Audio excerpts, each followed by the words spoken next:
তারা যদি জড়িত না থাকে তাহলে অন্য আরেকজন দাঁড়াবে। আওয়ামী লীগের একজন না একজন হাল ধরবেই, একজন না একজন ধরবেই। কারণ একটা দল এভাবে শেষ হবে না। আর এটা শেষ কোথায় আছে এখনো কেউ জানতে পারবো না। আওয়ামী লীগ এই দেশের প্রধান দল। আওয়ামী লীগের আগে দল নাই, স্বাধীনতার পর আওয়ামী লীগই দল। তো মনে করেন বঙ্গবন্ধুর নেতৃত্বে এই দলটা 21 বছর পরে ক্ষমতায় আসছে, হাসিনার নেতৃত্বে, বঙ্গবন্ধুকে মারার পরে। তা হাসিনা মরার পরে যে এই দল বিলীন হয়ে যাবে এটা জীবনও সম্ভব না। কারণ একটা দল, এটা মুক্তিযুদ্ধের শক্তি একটা দল। কারণ তারা যদি জড়িত না থাকে তাহলে অন্য আরেকজন দাঁড়াবে। আওয়ামী লীগের একজন না একজন হাল ধরবেই, একজন না একজন ধরবেই। কারণ একটা দল এভাবে শেষ হবে না। আর এটা শেষ কোথায় আছে এখনো কেউ জানতে পারবো না। এটা আমি আপনার মন গড়া কথা।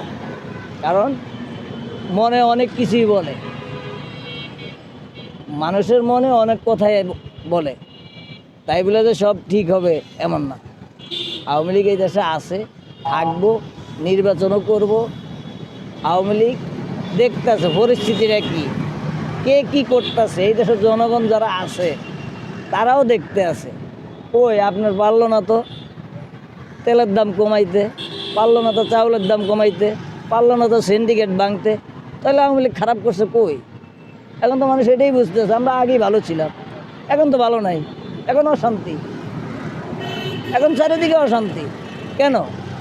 আজকে স্কুল কলেজে মারামারি, শিক্ষা প্রতিষ্ঠানে মারামারি, আমাদের ছেলেমেয়েরা ঠিকমতো লেখাপড়া করতে পারতেছে না। কেন? এর জবাবটা দিব কে? আগে নয় হাসিনার সমস্যা ছিল, এখন সমস্যাটা কার?